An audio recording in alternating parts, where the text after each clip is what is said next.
Buenas tardes. De parte del Grupo DIA, Investigación y Prevención de Diabetes, de la Coordinación de Gestimed, agradecemos su presencia en este taller de emergencias reales en diabetes. Agradecemos a nuestras autoridades por el apoyo brindado para la realización de este mismo. Al doctor Guillermo Jacobo Vaca, secretario de Asuntos Estudiantiles de nuestra Facultad de Medicina. Saludos a todos, buenos días.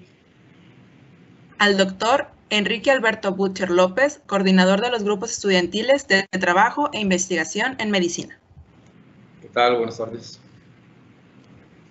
Agradecemos la asesoría brindada para la elaboración de nuestro programa a nuestro doctor asesor, el doctor Fernando Javier Lavalle González, profesor del Servicio de Endocrinología de nuestra facultad, quien también hará una ponencia en esta actividad. Buenas tardes a todos.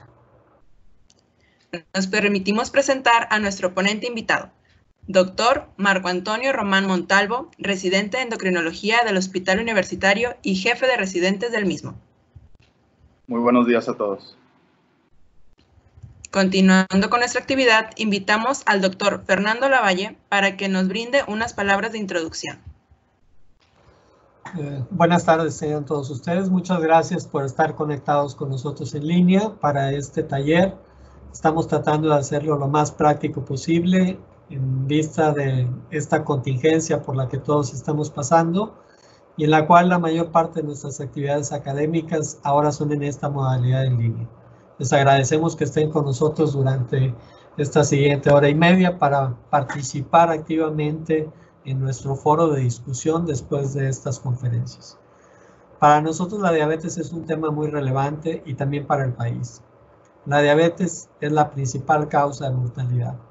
Y aunque ahorita se proyectan más de 35,000 muertes por COVID, sabemos nosotros que la diabetes produce alrededor de 120,000 muertes en el año en nuestro país. Por eso es muy importante hablar y trabajar en pro de la diabetes. Les agradezco a todos los integrantes del Grupo DIA porque lo hacen constantemente. Esta actividad que tenemos hoy es para capacitarnos en el manejo de emergencias reales. Una persona que tiene diabetes se va a enfrentar a dos tipos de emergencias. Tener la glucosa muy elevada o tener la glucosa por debajo de los límites normales. Y lo que trataremos de hacer en esta parte práctica es familiarizarlos con la sintomatología, cómo detectarlo a tiempo y qué es lo que hay que hacer para sacar adelante a un paciente. De esta manera, el objetivo que tenemos en este taller es que todos podamos atender a una persona que tiene diabetes en esta contingencia si nos solicita ayuda en ese sentido. Puesto que en esta contingencia por el COVID-19 es probable que los pacientes puedan presentar hiperglucemia severa y aquellos que están en tratamiento base insulina pudieran presentar una hipoglucemia. Por eso hemos seleccionado estos dos temas. Les agradezco a nuestras autoridades que estén con nosotros presentes en este acto de inauguración para el taller y a ti, Damari, por la coordinación del evento. Muchísimas gracias. Gracias, doctor. En este momento solicitamos al doctor Guillermo Jacobo Vaca nos conceda el honor de llevar a efecto la inauguración del taller Emergencias Reales en Diabetes mellitus. Muchas gracias, Damaris. Igualmente, agradecerles a todos. Reciban de parte de nuestro director, el doctor Delmiro Pérez Rodríguez, un afectuoso saludo, al igual de nuestro subdirector, el doctor Rodrigo Elizondo Maña, que a través de mi conducto pues, les hacen saber que estamos muy contentos por la forma en llevar a cabo pues, todas estas actividades, ¿no?, dentro de la plataforma digital de la Universidad Autónoma de Nuevo León. Como dice el doctor, sabemos que es todo un reto para poder continuar con la capacitación y no desatender a todos estos pacientes en torno a esta situación mundial, ¿no?, que es la diabetes mellitus. Entonces, muchas gracias al Grupo DIA por interesarse en esta temática. No quiero omitir también el agradecer al doctor Enrique Butcher por la organización de y todas las demás actividades de los grupos estudiantiles de trabajo e investigación, y muy especialmente al doctor Fernando Lavalle, quien mis respetos, doctor, muchas gracias siempre por estar al pendiente de su grupo y, pues bueno, estar siempre pues, actualizado con todos estos temas, ¿no? Porque es un tema que no deja de ser vigente, ¿no? Yo creo que lo decía usted, no, los pacientes siguen con sus urgencias, incluso en COVID, y muchos tienen miedo de acudir a los hospitales, y siendo que se complica más esta situación, ¿no? Entonces, todo un reto. Entonces, muchas gracias, doctor, por seguir apoyándolo, ¿no? Y definitivamente, pues, al grupo Día, específicamente a Damaris y a Valeria, que, pues, bueno, sabemos que tienen todo nuestro reconocimiento por este esfuerzo que están haciendo. Y evidentemente, pues, a todo el grupo Día por apoyar y por estar presentes en este evento. Entonces, sin más, vamos a, si me lo permiten, a dar por inaugurado este taller Emergencias Reales en Diabetes Mellitus, siendo hoy 8 de junio a las 12:10 de la mañana, esperando que todos los objetivos se cumplan, que a final de cuentas todo esto redunde en una mejor atención para nuestros pacientes y nuestros médicos. Y pues bueno, adelante, doctor Marco Rodríguez, también muchas gracias. Mi tía por ahí mencionar el agradecimiento por brindarnos pues, parte de sus conocimientos y su tiempo para poder seguir con esta capacitación para todos los estudiantes. Muchas gracias, doctor. Y pues bueno, sin más, continuamos con el taller. Muchas gracias, muchas felicidades. Que viva el Grupo Día, la Facultad de Medicina y la Universidad. Enhorabuena. Gracias, doctor. Agradecemos al doctor Guillermo Jacobo por haber llevado a efecto la inauguración de nuestro taller.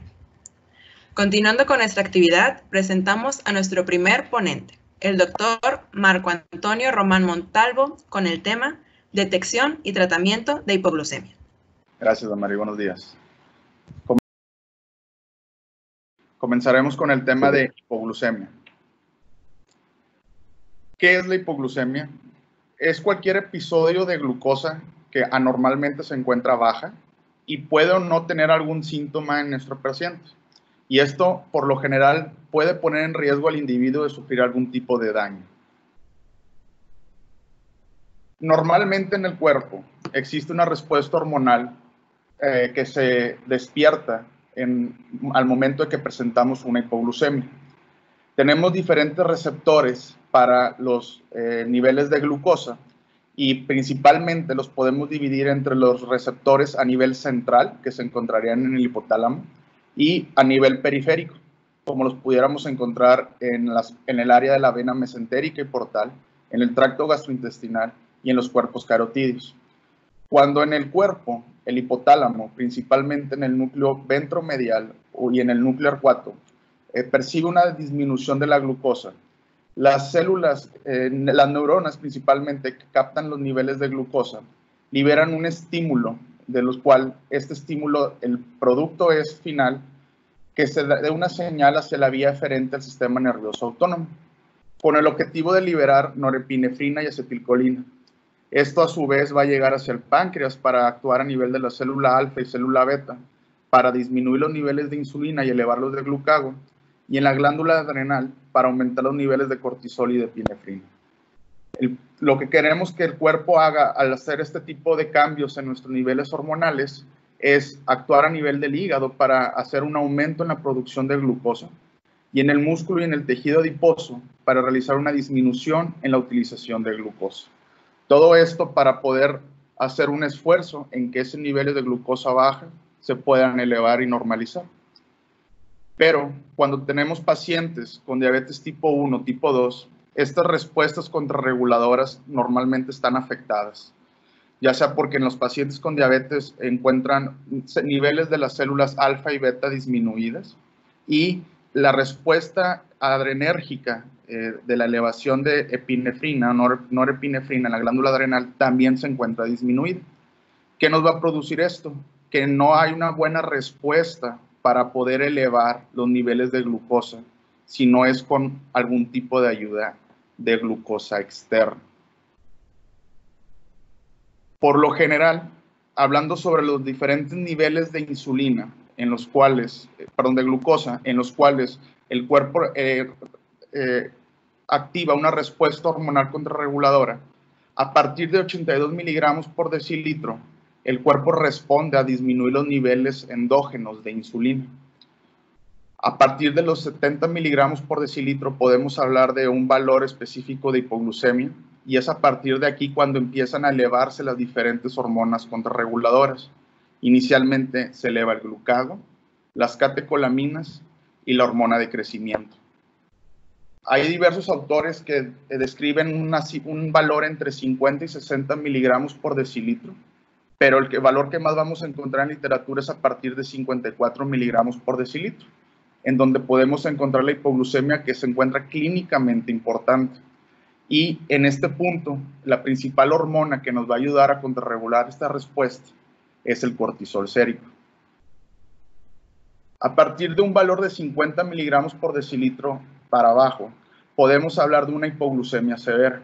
Y aquí principalmente el cuerpo va a tener un síntoma muy importante, cuál va a ser a nivel del sistema nervioso central, y lo podemos encontrar como una alteración cognitiva. Ya con cifras menores de 30 miligramos por decilitro, el cuerpo puede tener síntomas más severos, como puede ser el coma o las convulsiones, e incluso la muerte súbita en estos pacientes.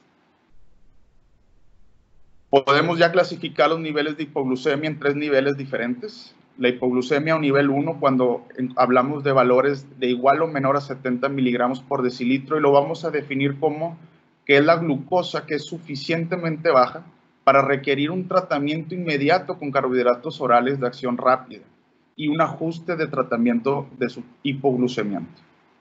Cuando hablamos de un nivel tipo 2 de hipoglucemia, es una hipoglucemia que es clínicamente importante, y aquí la cifra que vamos a considerar es menor a 54 miligramos por decilitro. Y esta es suficientemente baja para ser clínicamente importante y seria. Y para hablar de la hipoglucemia severa o de nivel 3, aquí no va a haber un valor en específico. Aquí lo que nos va a dar la pauta principalmente son los síntomas, y principalmente son síntomas a nivel del sistema nervioso central, por lo que va a estar asociado a un deterioro cognitivo severo y va a requerir la ayuda de otra persona para poder resolver este cuadro de hipoglucemia. En este momento ya podemos definir que existen 2 síntomas principales en los episodios de hipoglucemia. Hablamos de síntomas adrenérgicos, los cuales son debidos a la elevación de epinefrina y norepinefrina, como pueden ser síntomas de diaforesis, palpitaciones, taquicardia, temblor fino, palidez, ansiedad. Y posteriormente, a cómo va progresando la hipoglucemia, podemos hablar de síntomas neuroglucopénicos debido a la falta de glucosa en las neuronas a nivel del sistema nervioso central o periférico. Aquí los principales síntomas va a ser de hambre, fatiga, irritabilidad, confusión, somnolencia, mareo, cefalea, visión borrosa, letargia, crisis convulsivas, coma e incluso muerte súbita en algunos pacientes. ¿Cuáles son los factores de riesgo para que los pacientes con diabetes puedan desarrollar episodios de hipoglucemia o que los presenten de una manera más frecuente? Esto lo podemos encontrar principalmente en gente mayor, gente que sea mayor de 65 años. Se ha visto que el umbral en el cual su cuerpo normalmente responde con una elevación de las hormonas contrarreguladoras y percepción de estos síntomas se encuentra disminuido a diferencia de los demás pacientes. El consumo de alcohol también puede hacer que la hipoglucemia se pueda exacerbar o causar de manera más frecuente. El consumo de diversos medicamentos, tanto para la diabetes o no, también puede producir hipoglucemia. Una alimentación errática, debido a que hay pacientes que principalmente al utilizar insulina o hipoglucemiantes importantes, al no tener un aporte continuo o apropiado de glucosa durante su día a día, pueden presentar hipoglucemia que pudiera ser evitada si estuvieran consumiendo carbohidratos de manera adecuada o los que les tocaría consumir en su día. En pacientes con discapacidad física o intelectual, principalmente pacientes de los cuales no pueden comunicarse con las demás personas y empiecen con algún tipo de síntoma, pues no se lo van a poder hacer saber a alguien más, y al no poder ellos expresar su sintomatología, pueden presentar con mayor riesgo episodios de hipoglucemia. En pacientes que tienen un tiempo de evolución de diabetes aumentado, presentan también un aumento del riesgo en hipoglucemia. Al realizar ejercicio, debido a que el cuerpo consume la glucosa y hay un efecto también de otro tipo de hormonas contrarreguladoras, no hay un adecuado nivel de glucosa y puede haber episodios de hipoglucemia relacionados durante o después del ejercicio. Y en pacientes que se encuentran con enfermedad renal crónica y hemodiálisis, debido a que el riñón no está metabolizando de manera correcta cierto tipo de medicamentos y que en el riñón normalmente producimos algún tipo de glucosa en nuestro día a día, hay un mayor aumento de riesgo de que produzcan hipoglucemia. ¿Cuáles son los medicamentos hipoglucemiantes que podemos encontrar principalmente en nuestros pacientes con diabetes? Los podemos dividir en insulina y los análogos de insulina, en sulfonilureas, en los agonistas de los receptores de GLP-1, en los inhibidores de los SGLT2, en las triazolidinedionas, en los inhibidores de los DPP-4, inhibidores de la alfa-glucosidasa y la metformina. De estos, los que más nos van a producir efectos de hipoglucemia en nuestros pacientes o que tienen mayor riesgo de hipoglucemia son la insulina y sus análogos y las sulfonilureas. El resto de los medicamentos los vamos a catalogar como con un riesgo bajo o nulo, pero hay que considerar que, como ya les había mencionado previamente, hay pacientes que debido a su edad o a enfermedades como enfermedad renal crónica o que presenten hemodiálisis, estos medicamentos o incluso otros medicamentos que no sean propios de la diabetes pueden producir algún tipo de hipoglucemia, pero su riesgo es bajo. Hablando específicamente de los que presentan mayor riesgo, vamos a comenzar con la insulina y sus análogos. En este grupo de medicamentos el riesgo es alto y, como podemos observar, tenemos diferentes tipos de insulina. Podrán conocer probablemente que la gran mayoría de los pacientes con diabetes tipo 2 utilizan insulina rápida y NPH. Característicamente la insulina NPH, podemos preguntarle a nuestros pacientes si es de algún color blanquecino, es típicamente el color que tiene este tipo de insulina, y la insulina rápida que normalmente se le aplican previo a los alimentos.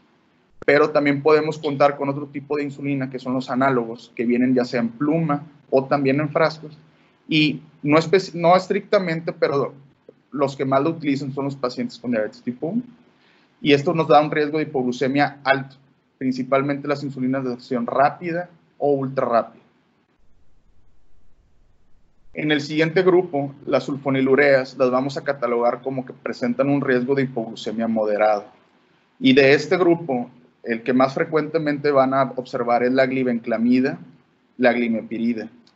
Pueden encontrar algunos casos también que utilicen glipizida, pero los que más se utilizan es la glibenclamida y la glimepirida. Normalmente los pacientes se toman 1 o 2 pastillas al día de estas sulfonilureas, y si el paciente de igual manera está con una alimentación errática o con algún tipo de enfermedad concomitante como la enfermedad renal crónica, el riesgo de hipoglucemia puede ser moderado. ¿Okay? También podemos encontrar en estas presentaciones que están con otro tipo de medicamento, como puede ser agregado a la metformina. ¿Qué debemos de hacer cuando nos presentemos ante una hipoglucemia? El paso número 1 es no asustarse. Tanto ustedes como médicos o como pueden ser que se encuentren en su casa con algún familiar o algún conocido, en la vía pública o en el hospital, lo más importante es no ponerse nervioso, tranquilizarse y actuar inmediatamente. Esto es algo que se debe de tratar al momento en que se pueden ver que hay síntomas de hipoglucemia o que el paciente les refiere que se siente con cualquier tipo de síntoma que ya les mencioné previamente, y no dejarlo al ahí se va que pudiera ser otra cosa. En cualquier paciente que se conozca con diabetes, lo primero que hay que hacer es revisar la glucosa. Si les menciona que tiene algún tipo de síntoma adrenérgico o neuroglucopénico, lo primero que hay que hacer es ir por el glucómetro y revisar la glucometría capilar. Si observamos que tiene algún tipo de valor de glucosa debajo de 70, independientemente de la cifra, lo primero que hay que hacer es revisar la glucosa, y en caso de que el paciente se encuentre despierto, aunque pudiera estar diciendo alguna incoherencia, aunque se sienta débil, primero que nada hay que sentar al paciente si está parado. Si está sentado y en una cama podemos acostarlo o incluso en el piso, pero que no se quede parado porque puede desvanecerse. Y vamos a realizar la regla de los 15. ¿Qué significa? Es que vamos a darle al paciente a ingerir 15 gramos de carbohidrato, esperarse otros 15 minutos a que los carbohidratos hagan efecto, repetir los niveles de glucosa, y vamos a continuar haciendo esto hasta que la glucosa se eleve arriba de 70 miligramos por decilitro. Ahora, ¿cuánto pudiera ser 15 gramos de carbohidrato? Muchos pacientes utilizan refrescos, obviamente no dietéticos, o jugos, dulces, cubitos de azúcar o sobres de azúcar, miel, jugos de cualquier marca, no importa, cualquier jugo, normalmente de los que utilizan los niños, traen una cantidad de carbohidratos correcta para poder levantar una hipoglucemia. Pero también existen pacientes, sobre todo con diabetes tipo 1, que ellos tienen tabletas de glucosa que nos pueden utilizar en estos casos. Y por lo general, al darle un tipo de carbohidrato, podemos tratar de utilizar inicialmente carbohidratos líquidos, como pueden ser los jugos, miel o refresco que no sea dietético, para poder tratar de elevar la glucosa en estos pacientes. Ahora, ¿qué pasa si el paciente no está consciente y yo no tengo una vía intravenosa? Que esto muchas veces no lo podemos encontrar, ya sea que estemos fuera del hospital. Así como hay tabletas de glucosa, hay sobres de glucosa que algunos pacientes con diabetes tipo 1 los pueden utilizar. Pero otra opción y que muchos pacientes pueden utilizar son sobres de miel o incluso de mermelada. Estos traen una cantidad de carbohidratos aceptable para mejorar un episodio de hipoglucemia. Si el paciente no está consciente, lo vemos muy somnoliento, que no está respondiendo, lo que tenemos que hacer nosotros para poder mejorar esta hipoglucemia es tomar un poco de ya sea miel, por ejemplo, y podemos tomarla y aplicarla en nuestro dedo y aplicarla dentro de la boca en lo que es el carrillo de las encías, debido a que la mucosa oral va a hacer que se absorba inmediatamente sin necesidad que el paciente deglute. ¿Okay? Algunos pacientes, sobre todo los pacientes con diabetes tipo 1, pueden tener glucagón en casa. Es una preparación que ya viene en su frasco y viene una jeringa aplicadora. Y este modo de aplicar es intramuscular y normalmente actúa de los 10 a 15 minutos. Esto va a ayudarles de manera inmediata a elevar la glucosa, pero se les debe de dar de todos modos glucosa o más bien carbohidratos vía oral. Y es muy común que presenten episodios de náusea y vómito, incluso de cefalea. Y la indicación es que si se utiliza glucagón en estos pacientes, hay que continuar la revisión de glucosa todo el día. Y si no está consciente y tengo una vía intravenosa, este escenario nos lo vamos a encontrar muy frecuentemente en el hospital, cuando estén de guardia, ya sea en medicina interna 1, 2 o en urgencias. Lo primero que hay que hacer de igual manera es no ponerse nervioso, avisarle de preferencia a algún residente o alguna enfermera en lo que van por el glucómetro para corroborar la glucometría. Ya corroboraron que está hipoglucémico el paciente. Ustedes van a observar que el tratamiento que principalmente utilizamos dentro del hospital es aplicar dextrosa al 50% o dextrocon, o en algunos casos una solución más grande como un glucosado. Aquí el punto es aplicar de manera intravenosa, en bolo o de manera inmediata, de 25 a 50 gramos de la dextrosa. Y posteriormente van a ver que el residente que lo esté tratando le va a iniciar un plan de líquidos con glucosado de manera prolongada. Y de igual manera las glucometrías tienen que ser continuas todo el día. Podemos hacerlas inicialmente en las primeras horas y ya que veamos que la glucosa se mantiene, podemos hacerlo cada 2 a 4 horas. No sé si tengan hasta ahorita alguna duda o alguna pregunta en el manejo de las hipoglucemias, ya sea en vía pública, en casa o adentro del hospital. Doctor, por ejemplo, en la vía pública, ya me pasó una vez, llega un pacientito, se siente mal, de volada me dice, es que soy diabético, pero no tiene su glucómetro a la mano. De manera clínica, ¿podemos deducir lo que tiene o es necesario tener glucómetro? Mira, lo ideal es tener glucómetro, pero también en muchas ocasiones no va a haber un glucómetro a la mano.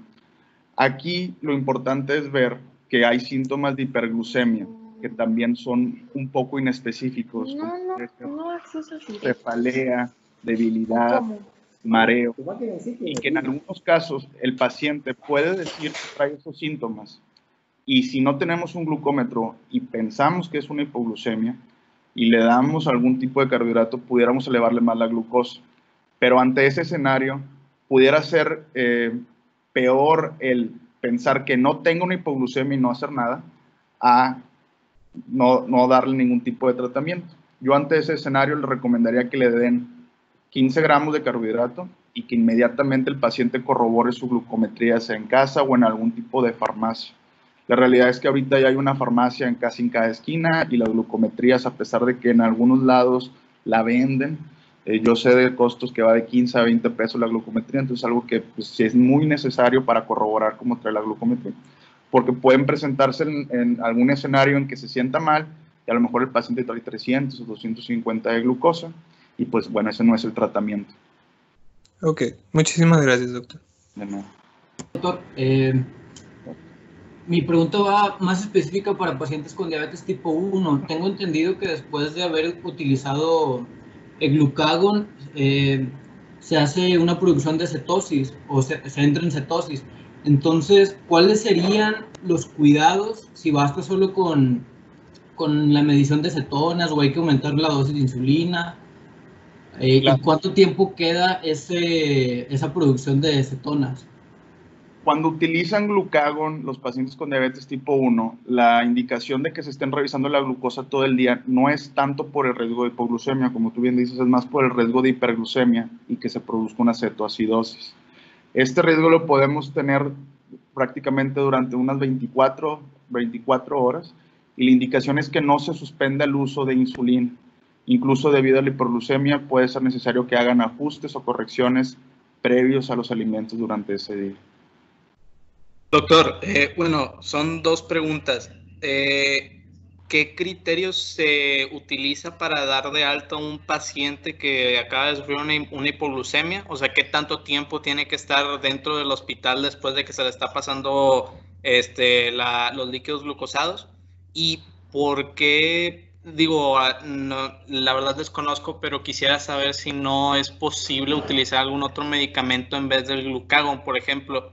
Se me ocurre poder utilizar algún tipo de glucocorticoide para elevar la glucemia al momento de que un paciente presenta una hipoglucemia en vez de utilizar el glucagón. ¿Por qué no podría utilizarse otro medicamento?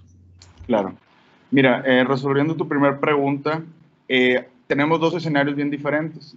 Yo lo catalogaría más en pacientes que están con medicamentos hipoglucemiantes o antidiabéticos orales y los que están utilizando insulina.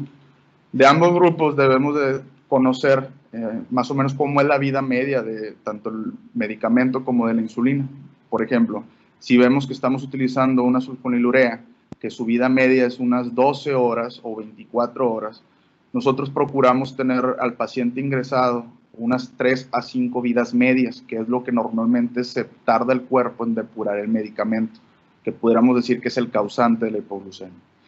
Vas a poder ver que en algunas ocasiones llega un paciente mayor, de 70, 80 años, que está con sulfonilurea, hizo una hipoglucemia, llega, le ponemos glucosado, mejora, incluso le ponemos el plan basal con glucosado, y el paciente está como si nada comiendo, pero eso es en las primeras 12, 24 horas. Si nosotros le retiramos el plan, a pesar de que esté tolerando vía oral, pudiera ser que aún tenga el efecto del medicamento. Entonces, nosotros, a pesar de eso, lo dejamos unos 3 a 5 vidas medias de ese medicamento en específico. Por eso es muy importante tratar de saber cuál es el medicamento que está utilizando. Ya una vez que van pasando las 3 vidas medias, le quitamos el plan con glucosado y que el paciente continúe ingiriendo carbohidratos por medio de la dieta y le seguimos revisando las glucometrías. Cuando vemos que ya no está haciendo algún tipo de hipoglucemia, lo podemos dar de alta. En el caso de las insulinas, pues hay pacientes que están con tratamiento con insulinas rápidas, ultra rápidas y con insulina basal, y de igual manera observamos cómo es la vida media de cada medicamento que está usando y hacemos el mismo manejo haciéndole ajustes y esperando a que pase el efecto previo. La aplicación, bueno, para aplicar el Dextrocon, de dextrosa al 50%, ¿es independientemente del tipo de hipoglucemia? O sea, una vez que está abajo de 70 ya lo puedes aplicar o tiene un criterio o así. Recuerden, normalmente cuando tenemos una vía intravenosa es con un paciente que lo obtenemos ya sea en un hospital o en un centro de salud de primer o segundo nivel. Y aquí vamos a seguir aplicando el criterio de si el paciente se encuentra consciente y tolerando vía oral o si se encuentra muy somnoliento o no responde. vamos a tratar de preferir que si es una hipoglucemia leve y el paciente está probablemente como si nada o con muy pocos síntomas, podemos darle algo, un carbohidrato vía oral y esperar a que responda elevando la glucosa en 15 minutos. Si vemos que la hipoglucemia es persistente, que el paciente no va a tolerar vía oral, si el paciente vemos por algún motivo que podemos mejor ser más intensivos, podemos aplicar Dextrocon. Recuerden que normalmente utilizamos unos 25 o 15 gramos de carbohidrato, entonces el Dextrocon trae 50 gramos. Inicialmente podemos darle medio frasco de Dextrocon para esperar a elevar la glucosa, pero normalmente lo hacemos en pacientes que están dentro del hospital y que no responden o que se encuentran con datos de que, yo digo, es una persona, por ejemplo, con algún deterioro neurológico, por ejemplo, un paciente politraumatizado que se encuentra somnoliento y que yo sé que él no me va a tolerar vía oral. Pues con él, a pesar de que la hipoglucemia sea leve, le aplicaría un Dextrocon, medio Dextrocon en este paciente. Buenas tardes, doctor.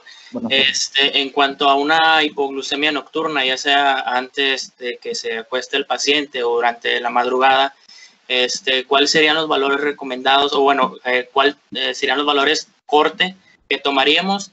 ¿Y cómo sería el tratamiento de esta baja de glucosa? Por lo general, los pacientes con diabetes tipo 1 les damos recomendaciones para que al momento de irse a dormir en la noche se revisen los niveles de glucosa y dependiendo de esto si hacen una colación nocturna o no. Esto podemos tomar criterios de que debajo de 100 miligramos por decilitro hagan una colación completa y debajo de 140 utilicen media colación. Aquí lo que queremos hacer es evitar que tengan un episodio de hipoglucemia durante la madrugada y que pues se tengan que despertar para estarse checando la glucosa y estar comiendo la colación en la madrugada. Por lo general es al momento de irse a dormir, revisarse la glucosa y dependiendo de lo que tengan es si se realizan una colación completa o media colación. Por ejemplo, podemos decir que media colación pudiera ser unas 4 o 5 galletas María, que podemos ponerle crema de cacahuate, o peanut butter, mermelada, puede ser un pequeño sándwich, puede ser una barrita de granola. Una colación completa es agregarle más carbohidratos, pudiendo meterle un vaso de leche con chocolate o un licuado, o aumentar el número de galletas en este paciente.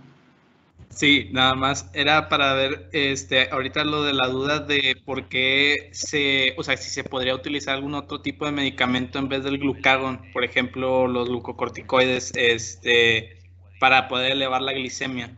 Sí, normalmente los glucocorticoides sí pueden hacer episodios de hiperglucemia, pero no lo realizan de manera inmediata como pudiera hacer el glucagón. No es recomendable manejar una hipoglucemia únicamente con glucocorticoides. Lo recomendable es de preferencia utilizar carbohidratos vía oral y si no se puede utilizar carbohidratos de glucosa vía intravenosa.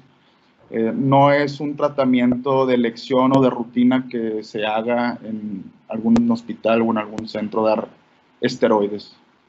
Damos por concluida la ponencia del doctor Marco. Muchísimas gracias por brindarnos tantito de tu tiempo, Marco. Gracias a ti por la invitación. Muy bien todo, muchas gracias. Esperamos verte pronto en más de nuestros talleres. Esperamos que así sea. Gracias. Gracias. Continuando nuestro taller, presentamos a nuestro segundo ponente, el doctor Fernando Javier Lavalle González, con el tema Detección y Tratamiento de Hiperglucemia. Muchas gracias, Damari. Gracias, Marco, por la conferencia acerca de hipoglucemia. Y lo que trataremos ahorita será hiperglucemia real en diabetes tipo 1 y diabetes tipo 2. Alguna parte de este material es material que propone la Federación Internacional de Diabetes para su diseminación de cómo manejar a los pacientes que tienen hiperglucemia. Todos conocemos las metas de control. Esta es la edición del 2020 de la Asociación Americana de Diabetes, donde nos piden que los pacientes logren las metas de control para evitar las complicaciones crónicas y agudas de la diabetes. Tener una hemoglobina glucosilada menor de 7%, una glucosa plasmática capilar preprandial en ayunas, que sería entre 80 y 130, una glucosa plasmática capilar pico postprandial que no sea mayor a 180 miligramos. Y esto lograría que los pacientes estuvieran sin complicaciones siempre y cuando se mantuvieran en este rango.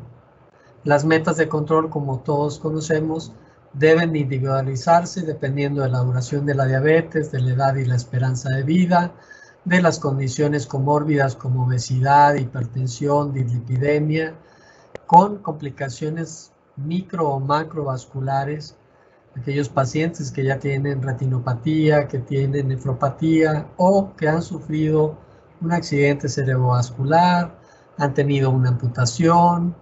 Estos pacientes requieren individualización de sus metas de tratamiento.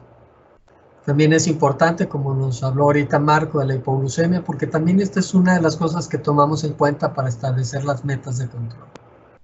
Y esto es importante porque la duración de la diabetes hace que cuando nosotros tengamos que tratarla, tengamos más problema para poderlo controlar.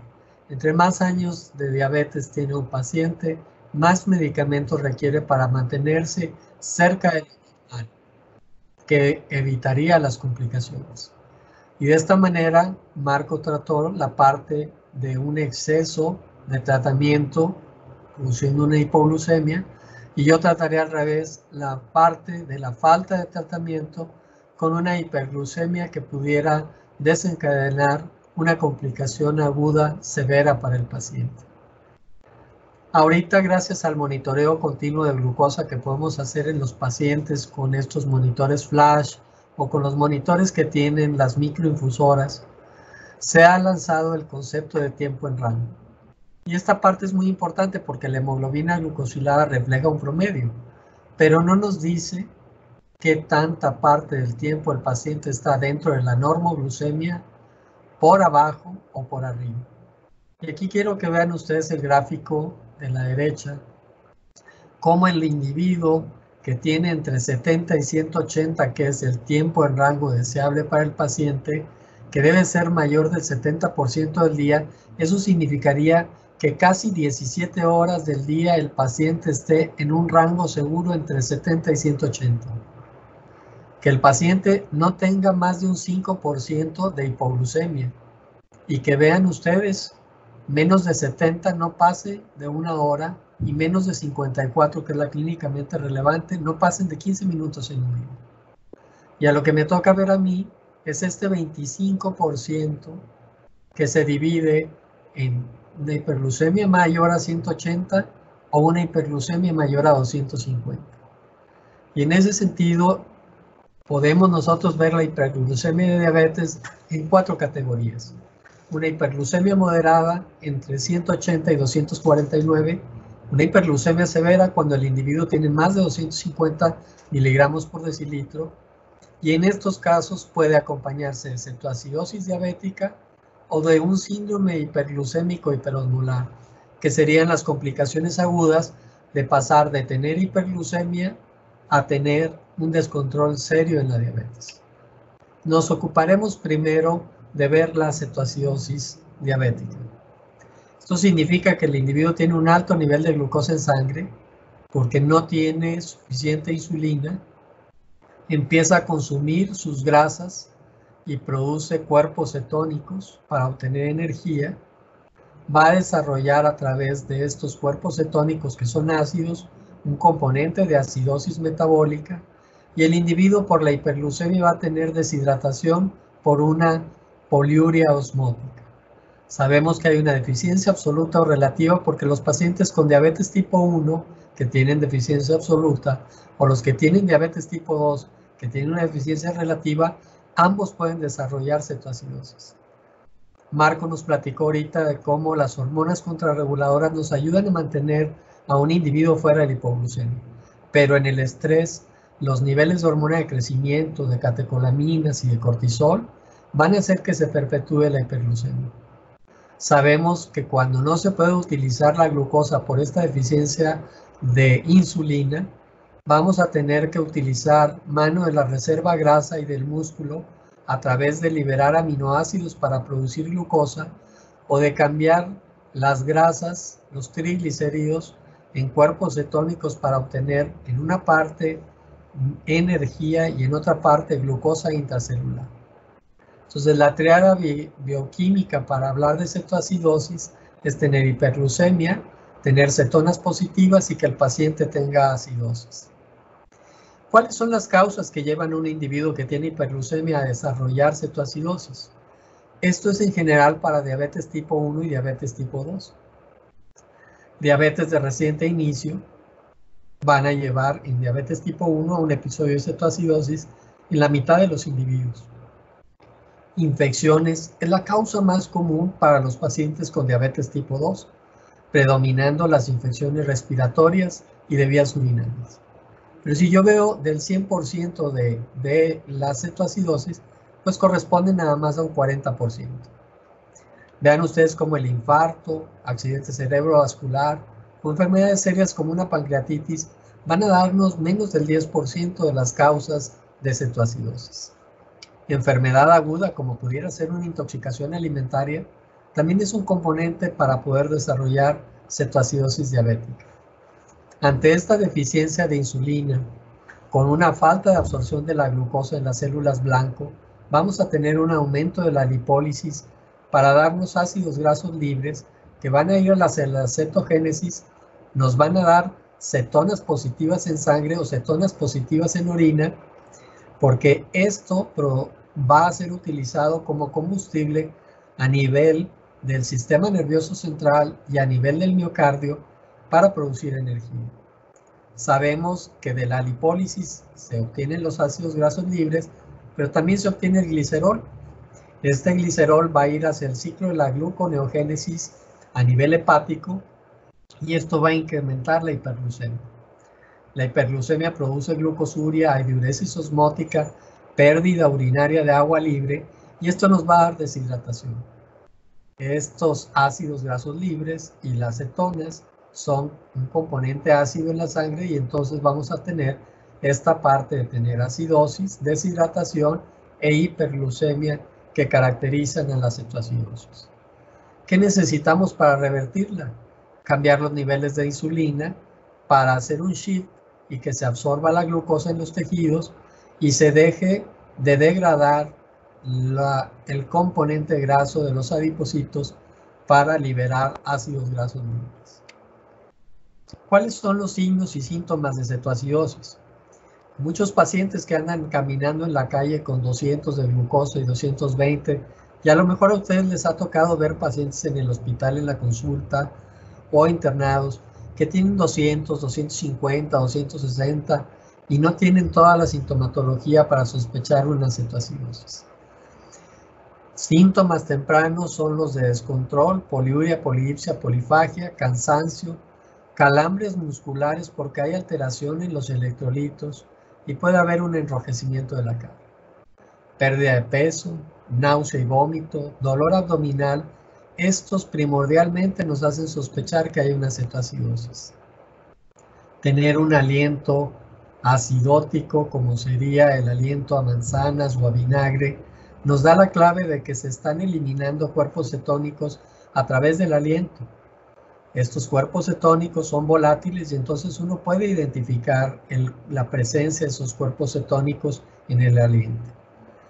Síntomas tardíos sería el estado de shock con hipovolemia y alteración del estado de la conciencia que puede llegar a ser tan importante como que el paciente caiga en coma. ¿Qué es lo que puedo esperar en los resultados del laboratorio para confirmar la presencia de una cetoacidosis y que este individuo pasó de tener hiperglucemia severa a tener cetoacidosis? Es que haya cetonas positivas, que puede ser en sangre o en orina, que la glucosa sea mayor a 250 y que al mismo tiempo en la gasometría tengamos un pH menor de 7.3. Para clasificarlo en leve o grave nos basamos en los niveles de bicarbonato, pero para diagnosticar nos basamos en hiperglucemia, en cetonas y en pH. Vean ustedes cómo en los electrolitos puede haber cualquier situación. El potasio puede estar bajo, normal o alto, dependiendo de qué tan grave sea la deshidratación y qué tan importante haya sido la poliuria en la fase previa. Porque en la poliuria puedo perder potasio, pero cuando el riñón deja de funcionar por deshidratación severa, puede encontrar entonces el potasio elevado. Y a final de cuentas, al modificar los niveles del pH sanguíneo, podemos hacer un shift en el potasio. Y hay que recordar que el potasio intracelular es el principal cation y que tiene mucho que ver con el desarrollo de arritmias y el potencial desenlace fatal de tener un paciente que fallezca por hipocalemia. ¿Cuál es el manejo de la cetoacidosis? No es el objetivo primordial de esta plática, pero hay que revisar qué tenemos que hacer en un individuo que ya tiene hiperglucemia severa y que ya estoy diagnosticando una cetoacidosis. La primera parte, ustedes se darán cuenta, no es aplicar insulina, es hidratar al paciente.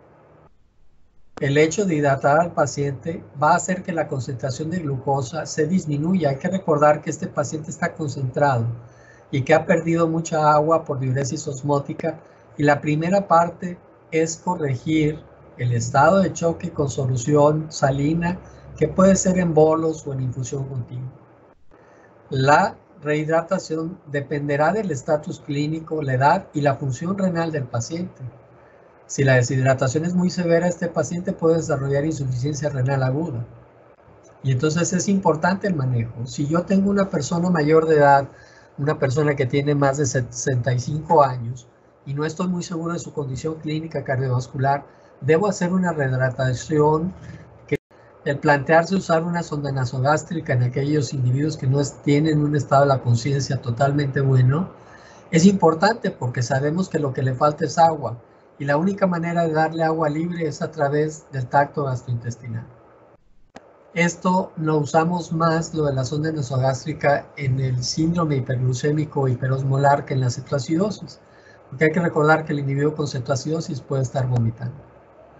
Una infusión de insulina dando 0,1 unidades por kilogramo de peso por hora, después de que le demos la hidratación inicial, y debemos de vigilar nosotros cómo está disminuyendo la glucosa. Si nosotros vemos que en una hora no disminuye alrededor de 50 miligramos, hay que incrementar la dosis de insulina. El potasio, después de poner hidratación, insulina, y si hay diuresis, puedo administrar potasio, por la posibilidad de tener una hipercalemia severa en estos pacientes. La glucosa, la tensión arterial, la diuresis y el estado neurológico se deben de vigilar cada hora en estos individuos que tienen una hiperglucemia muy severa. Los gases sanguíneos, los electrolitos y la glucosa prácticamente pasarán a cada 2 horas y después a cada 4 horas hasta que el paciente salga de la acidosis, y entonces espaciaremos más el monitoreo de estos individuos. ¿Cuáles son las complicaciones que puede presentar un paciente que ya está en una cetoacidosis diabética? Hipoglucemia por exceso de tratamiento, hipocalemia porque al dar insulina y la glucosa se mete a la célula con la insulina, se va a llevar también al potasio, y entonces estos individuos pueden hacer hipocalemia. Por eso es muy importante vigilar los electrolitos. La acidosis puede no mejorar. Debemos nosotros sospechar que ese individuo tiene una acidosis láctica por una infección, o que pudiera tener ahora acidosis por insuficiencia renal. Sabemos que los pacientes pueden estar vomitando y pueden desarrollar una neumonía por aspiración, que en un principio no se ve porque el paciente está tan deshidratado que no tiene agua para producir estertores y producir las secreciones. Por eso es muy importante vigilar una radiografía a las 24 horas de haber ingresado al paciente con una cetoacidosis, para saber si al estar hidratado cambia esos pulmones. Los pacientes pueden tener cefalea y pueden tener esto por edema cerebral. Al dar nosotros una hidratación vigorosa y al consumir rápidamente la glucosa a nivel del sistema nervioso central, pueden desarrollar edema cerebral, y 2 de los datos que nos hacen pensar son cefalea o la persistencia de náusea y vómito. La recuperación en un paciente con diabetes tipo 1 que está de reciente diagnóstico, que no tiene una causa precipitante más que la ausencia de insulina, puede ser tan rápida y la mejoría puede ser en 12 horas. En un paciente que tiene un tratamiento irregular, también puede haber una mejoría en 24 horas. ¿Qué pacientes son los que nos dan más problema y la recuperación es más tardía? Cuando hay infecciones, cuando hay una pancreatitis, cuando hay un evento abdominal agudo, en el que si no corregimos esa causa no se va a quitar la causa precipitante de la cetoacidosis. Una vez que el individuo ya está con ingesta oral, hay que pasarlo de insulina intravenosa a insulina subcutánea, y hay muchas maneras de hacerlo. En ese sentido existen muchos esquemas para su recuperación. Ahora pasaremos a hablar lo que se presenta primordialmente en los pacientes con diabetes tipo 2, que es la mayor parte de los pacientes que tenemos nosotros. Estos pacientes pueden presentar un síndrome hiperglucémico hiperosmolar. ¿Puede haber la presencia de cetonas o de cuerpos cetónicos? Sí, pero en forma débil. Trazas de cetonas, porque estos individuos están en ayuno y podemos tener cetonas por ayuno. No siempre el paciente va a llegar en coma. Pueden llegar obnubilados, con letargia, con alteración del estado de la conciencia, pero no necesariamente en coma. Se ve principalmente en personas mayores, estos individuos que tienen 1 o 2 semanas de descontrol crónico. Este es un estado que no se hace de un día para otro. Se requieren alrededor de 7 a 10 días de deshidratación para llegar a tener un estado hiperglucémico hiperosmolar. Es una deshidratación grave y esto pone en riesgo la vida del paciente. A final de cuentas, ¿cuál es la incidencia? 0.5 de los ingresos hospitalarios por diabetes. Tiene un índice de mortalidad alto y también puede producirse en diabetes tipo 1, no necesariamente en diabetes tipo 2. Hiperosmolaridad debido a una hiperglucemia marcada con alteración de la conciencia es lo que caracteriza este síndrome hiperglucémico hiperosmolar. La mayor parte de estas veces estará dado por una infección, vean ustedes del 40 al 60%, y primordialmente son las neumonías y las de vías urinarias. Enfermedad aguda del 10 al 15%, esteroides y medicinas pueden dar hiperglucemia y pueden causar un estado de un síndrome hiperosmolar hiperglucémico. Entonces sabemos que los esteroides dados a dosis alta, por ejemplo, en el tratamiento del cáncer para preparar a los pacientes, en el caso de una anafilaxia, en el caso de, por ejemplo, las enfermedades dermatológicas que requieren el uso de esteroides como el pénfigo, pueden hacer que un individuo que tiene diabetes pase a tener un síndrome hiperglucémico hiperosmolar. La omisión de la insulina en aquellos que la requieren. Muchos pacientes con diabetes tipo 2, después de 15 años de evolución, van a terminar utilizando insulina y si ellos omiten la insulina, pueden llegar a un estado de deshidratación que los va a hacer que esa insulina, la poca que se ponen, no alcance a mantenerlos libres de esta complicación. Inicialmente va a haber poliuria y polidipsia, alteración del estado mental, deshidratación profunda. Uno de los datos clínicos para la deshidratación profunda es que los pacientes pierden la sudoración axilar.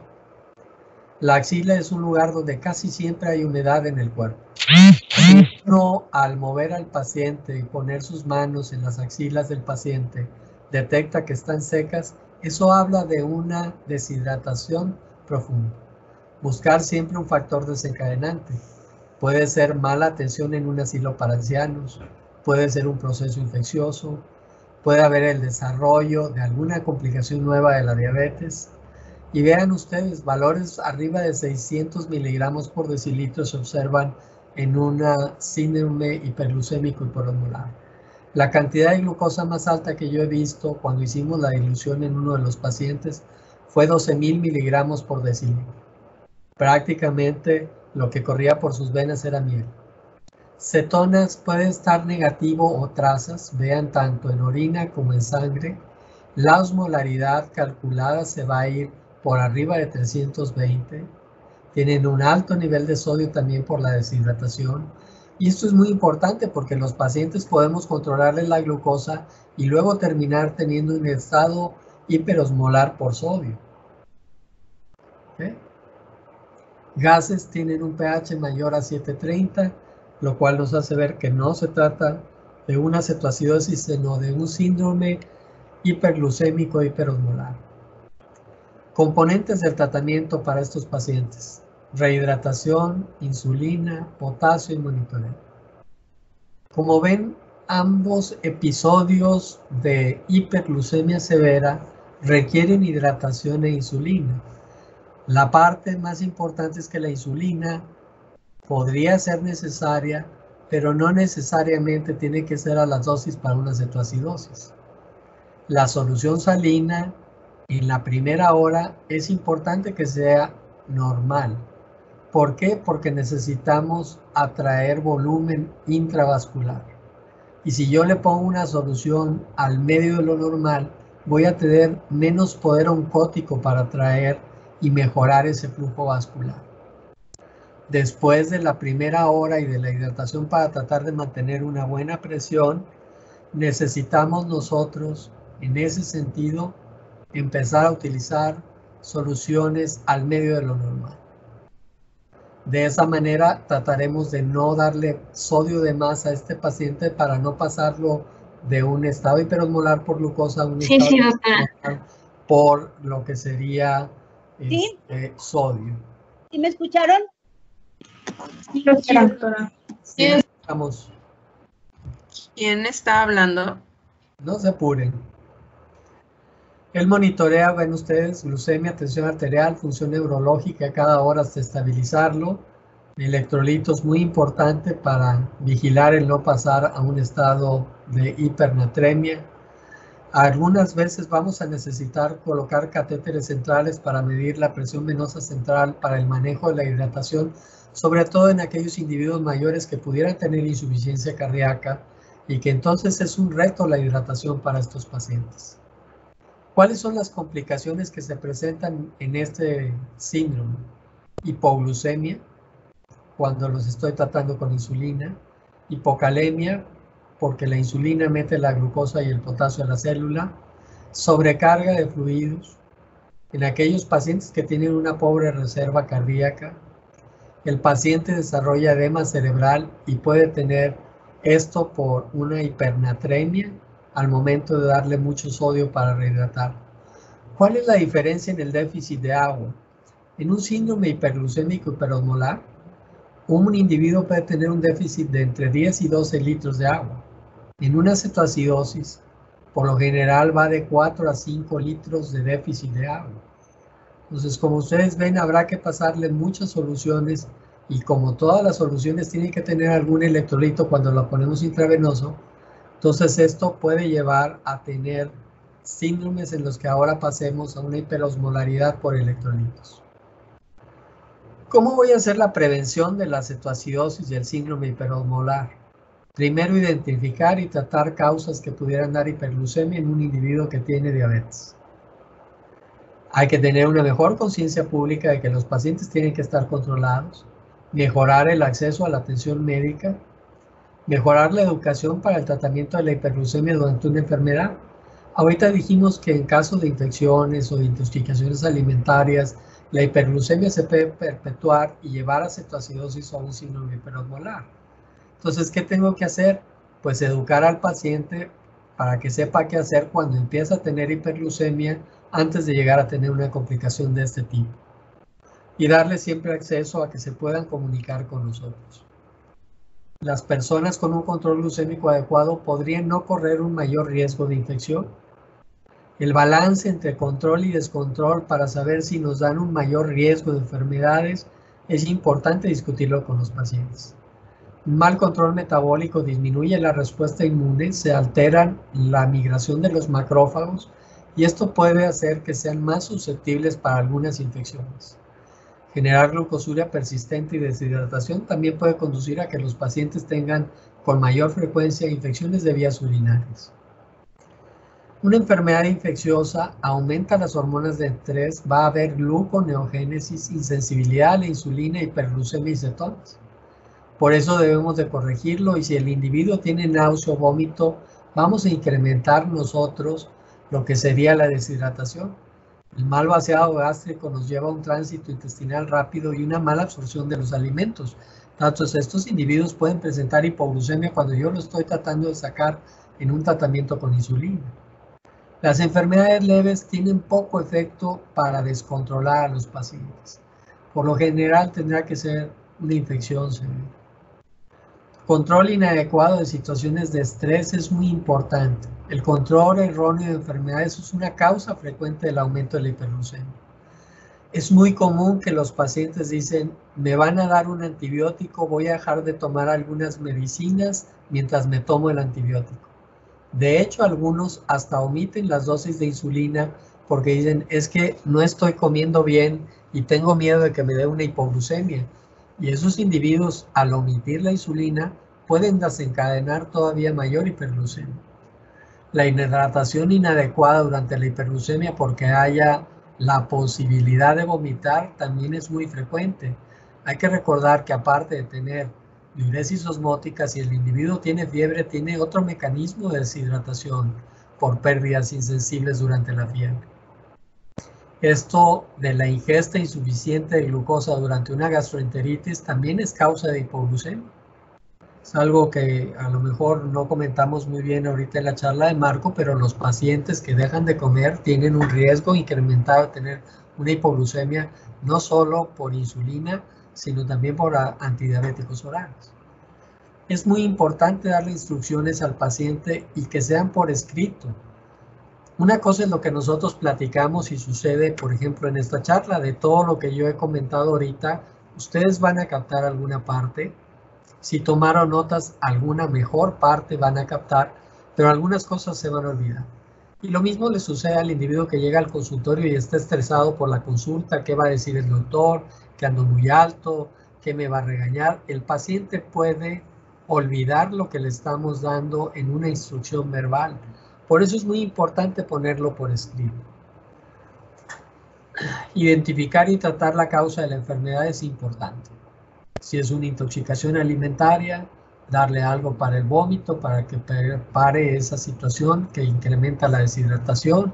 Si el paciente tiene diarrea, modificar la misma con alimentos que sean astringentes o dar medicamentos para la diarrea. Darle siempre a los pacientes una buena cantidad de líquidos y que puedan consumir tanto bebidas sin azúcar o, en el caso de estar en ayuno permanente, bebidas con azúcar. Aumentar los análisis de glucosa en sangre nos va a permitir identificar cuando la hiperglucemia pasa de moderada a severa y si tenemos nosotros que hacer un cambio en el tratamiento. Revisar la presencia de cetonas en orina puede hacer que nosotros detengamos cuando hay cetonuria y no cuando hay cetoacidosis. Hay que recordar que un individuo va a pasar de tener cetonas positivas a tener cetoacidosis. Y si yo lo capto cuando tiene descontrol metabólico y cetonas positivas sin acidosis, la reversión de ese estado cuesta unas cuantas horas y el paciente puede evitarse una complicación muy seria que lo pone en riesgo de fallecer. Entonces es importante decirle al paciente que nunca hay que interrumpir la insulina. De hecho, decirle que en una infección se requiere más insulina de lo normal, que tratar de hacer que la insulina de acción corta se adapte a los valores de glucosa. Decirle que va a utilizar un bolo corrector o que va a necesitar corregir la hiperglucemia que trae antes de seguir comiendo. A explicarle a las personas con diabetes tipo 2 que están en solo antidiabéticos orales que en el curso de una enfermedad grave pueden requerir insulina en forma temporal, no necesariamente para todo el tiempo en su tratamiento, sino en forma temporal. Y hay maneras de poderlo ver, hay algoritmos que nos dicen que si el paciente tiene hiperglucemia que está entre 180 y 220, cómo ponerle más rápida durante el día y darle la misma dosis de NPH. Pero estas cosas pues realmente no es el objetivo de la plática ahorita discutir si le voy a recomendar 2, 3 o 4 unidades. Eso lo podremos checar más adelante. Los consejos para los pacientes es que los días de enfermedad no tratados son causa común para cetoacidosis y hospitalización. En cada evaluación anual de las complicaciones hay que decirle al paciente y describir una situación hipotética de que pudiera requerir un manejo de emergencia, que nunca interrumpa la insulina y sus medicamentos, que haga más análisis de glucosa cuando tiene hiperglucemia o cualquier otra enfermedad, que en caso de pérdida de apetito, tome alimentos fáciles de digerir o que tome jugos que pueden ser con y sin azúcar. Si el paciente está en insulina, pues ese jugo tendrá que ser con azúcar. Si el paciente solo está en antidiabéticos orales, pues que tome solo bebidas que sean sin azúcar. En caso de vómitos, pequeñas cantidades de líquidos son más tolerables. En lugar de decirle tómese medio litro, es preferible que esté dando pequeños sorbos cada 5 o 10 minutos para tratar de mantener hidratado a ese individuo. ¿Cuándo deben de buscar ayuda? Cuando no esté seguro del diagnóstico. Me siento mal, pero no sé si es una gastroenteritis, si me va a dar influenza o gripe. Cuando hay vómitos o diarrea persistente, más de 3 episodios en menos de 6 horas, hace que el paciente tenga que comunicarse por cualquier vía con nosotros. Si la glucosa en sangre se mantiene por arriba de 270 a pesar de estarle dando más líquidos, hay algo que no va bien. Y a lo mejor tiene un proceso abdominal en evolución. Entonces ese individuo requiere una monitorización en un hospital. Si hay cetonas que no se disminuyen con la hidratación y el uso de insulina, hay que acudir a una revisión en ese sentido. ¿Qué debo hacer yo si estoy tratando a un paciente? Pues si tiene dolor abdominal y este empeora, hay que referirlo a un hospital, no hay que seguirlo contemplando en la casa. Si tiene hiperventilación o cambia su patrón respiratorio, pudiera ser una cetoacidosis con respiración de Kussmaul y hay que enviarlo al hospital. Si lo que está dando la hiperglucemia es una enfermedad grave, porque este es un paciente que estaba en el asilo y acaba de desarrollar un accidente cerebrovascular o tuvo un ataque transitorio de isquemia del cual se recuperó y vuelve a tener otra vez su condición neurológica normal, esta es una situación que hay que hacerlo ir al hospital. Si no tienen seguridad en el diagnóstico quien vigila a una persona mayor en un asilo, pues también es necesario enviarlo al hospital para una revisión. Y esta es la última diapositiva que yo traía para compartir con ustedes acerca de estos tips de qué hacer con los pacientes, cómo identificarlos cuando están en riesgo o iniciando una cetoacidosis o un estado hiperosmolar y algunos consejos de cómo remediar esta situación. Y entonces pasaríamos a la sesión de preguntas. Sí, doctor, buenas tardes. Referente a una hiperglucemia y el ejercicio. Tengo entendido que hay un punto de corte donde no se debe permitir hacer ejercicio a una persona. ¿Cuál sería ese punto de corte? Y así grandes rasgos, ¿cuál es la fisiopatología por el cual no se le puede permitir hacer ejercicio?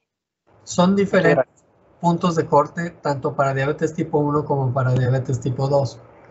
En pacientes con diabetes tipo 1 se dice que aquel paciente que tiene más de 275, 280, debe tener ciertas precauciones para poder hacer ejercicio.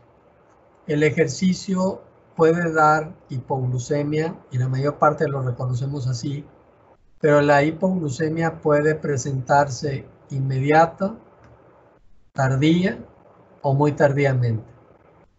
Hay pacientes que al hacer ejercicio pueden rápidamente consumir la glucosa y desarrollar una hipoglucemia. Entonces, en ese tipo de pacientes, el que tengan algo de hiperglucemia no sería una contraindicación para hacerlo.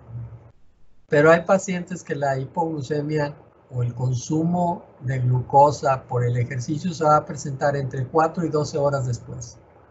Estos son los pacientes que inicialmente hacen hiperglucemia y después van a hacer el consumo de la glucosa. Por eso cuando están por arriba de 280 o 275, no se recomienda porque le van a añadir alrededor de 60 u 80 miligramos más por el ejercicio en forma inicial. Y entonces vas a tener un paciente que puede llegar a tener 350 de glucosa y si come se va a ir a 500. Por eso en esos individuos se recomienda que no hagan ejercicio cuando están por arriba de esa parte. Otra de las cosas que sucede cuando estás haciendo ejercicio es que los pacientes aumentan las pérdidas insensibles. para disipar el calor del trabajo muscular, empiezan a sudar, y al sudar lo que vas a hacer es aumentar la concentración de la glucosa en sangre. Entonces estos son los mecanismos que pueden hacer que el ejercicio desarrolle más hiperglucemia. Y entonces ahí hay una contraindicación formal. Un paciente con diabetes tipo 1 que tiene arriba de 300 puede desarrollar cetonas y el principio de una cetoacidosis. En cambio, un paciente con diabetes tipo 2, los hemos visto caminando en la consulta con 280 y 300 y así vienen al consultorio. Y así salen a caminar. Tienen un mecanismo en el cual todavía tienen una capacidad de secreción de insulina y se los permite. Yo lo que les digo a los pacientes es que en época de calor, cuando tienes diabetes tipo 2 y tienes más de 300, no es muy recomendable porque las pérdidas insensibles se van a aumentar en gran manera. Entonces, la restricción más que todo es para los pacientes con diabetes tipo 1. Sí, doctor. Para entender bien la diferencia entre síndrome hiperglucémico y cetoacidosis, o sea, la diferencia va a ser esencialmente la presencia de cetonas, pero van a tener los mismos síntomas. Bueno, es que en un estado hiperosmolar, hiperglucémico, exactamente, ese. No hay acidosis. El pH va a estar por arriba de 7.30. Las cetonas pueden estar positivas en ambos, nada más que en el síndrome hiperglucémico las cetonas son débilmente positivas, casi no hay cetonas. En cambio, en un individuo que tiene cetoacidosis, aparte de la acidosis, tiene cetonas fuertemente positivas, 3 o 4 cruces en orina o altas por arriba de 3 milimoles en sangre. Entonces, en ese sentido se establece no solo por la presencia de las cetonas, sino también por el grado de alteración del pH. En la cetoacidosis el pH tiene que estar por debajo de 7.3 y en cambio un individuo que tiene un síndrome hiperglucémico hiperosmolar tiene un pH totalmente normal, cercano a 7.4. Buen día, doctor. Yo tengo 3 preguntas. Mencionaba que el dolor abdominal era característico. Sin embargo, no me queda muy claro cuál es la causa, cuál es la relación o si es propiamente la infección. Vamos a responder primero esta pregunta. Mira, el dolor abdominal en la cetoacidosis por lo general es por ilio metabólico.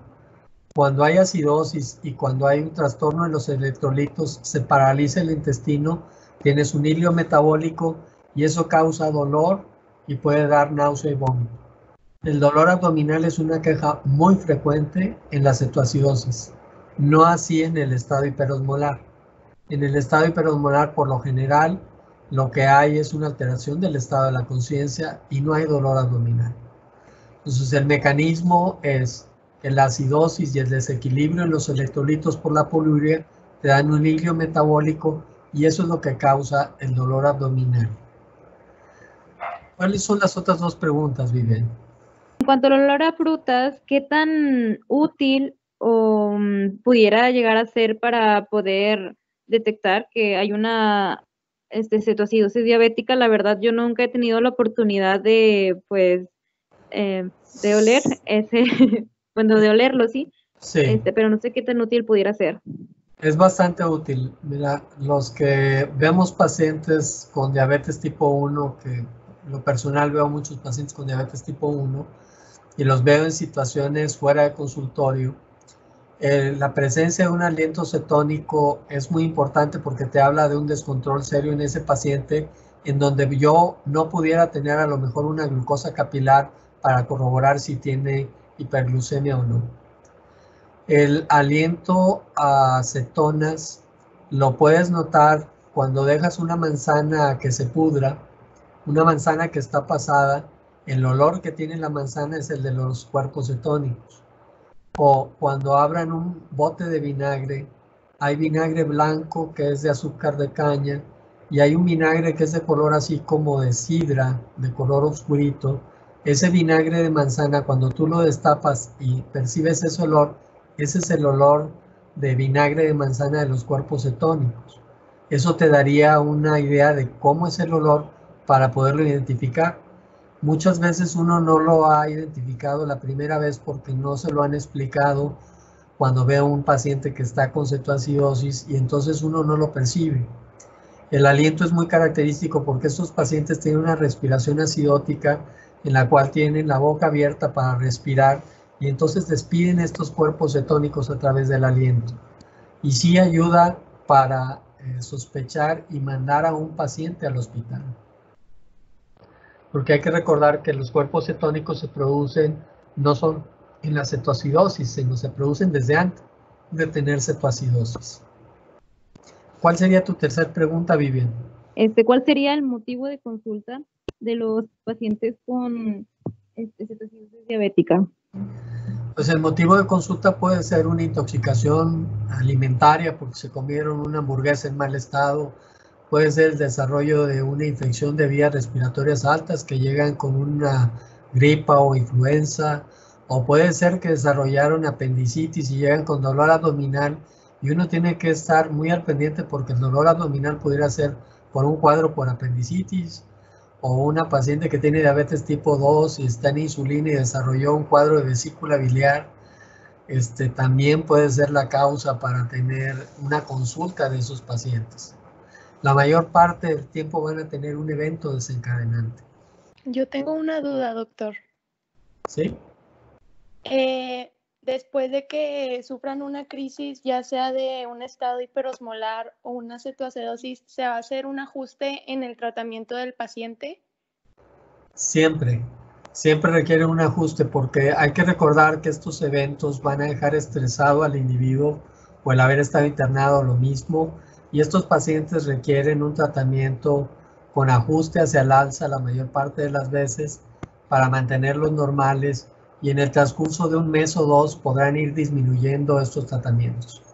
Hay pacientes que estaban con antidiabéticos orales y los tenemos que poner en insulina por un episodio de estos, y el paciente pudiera requerir insulina de 1 a 6 meses después en la consulta normal, y en ese periodo de 1 a 6 meses poderla ir retirando en el caso de que se pueda hacer.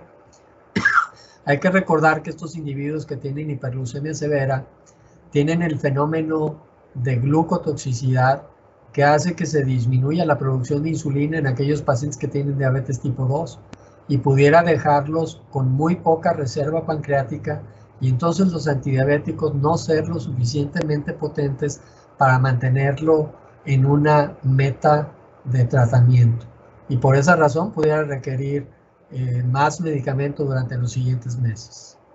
Hola doctor, buenas tardes, espero que esté muy bien. Doc, mi pregunta es si el síndrome hiperosmolar y la cetoacidosis pueden coexistir, y si es así, ¿qué tan frecuente es que coexistan o un paciente llegue con ambas? Se llama un estado mixto que tiene un componente de cetoacidosis y un componente hiperosmolar, y estos requieren tratamiento por más días. Por lo general, una cetoacidosis, si uno identifica la causa precipitante, en 3 días se está sacándolo del hospital. Un estado hiperosmolar por lo general se va a llevar entre 5 y 7 días. El componente hiperosmolar es el que nos da más trabajo para poder recuperar a los pacientes, puesto que pueden pasar a ser hipernatremia como una complicación frecuente de su tratamiento. Entonces, cuando tienes los dos componentes, que hay una hiperosmolaridad porque la glucosa está por arriba de 600, pero tiene cetonas fuertemente positivas y tiene 7.2 de pH, pues tiene tanto cetoacidosis como un estado hiperosmolar. Y esto se llama un estado mixto, que requiere el mismo tratamiento, hidratación e insulina. Nada más que la insulina es a la cantidad que das para el tratamiento de una cetoacidosis. En cambio, la insulina en un estado hiperosmolar se necesita a la mitad de la dosis que se utiliza por lo general para una cetoacidosis. Doctor, le damos muchas gracias por haber asistido a nuestro taller y, como siempre, por darnos una gran asesoría para nuestros temas. Muchas gracias, Damari, por la invitación para participar con ustedes en el taller, y pues agradecerle a todo el grupo DIA la labor que están haciendo para comunicar lo importante que es la diabetes y que tenemos que seguirnos capacitando todos. Que tengan muy buena tarde. Muchísimas gracias. Marco, muchas gracias. Gracias, doctor. Gracias a los dos. Y damos por concluido el taller.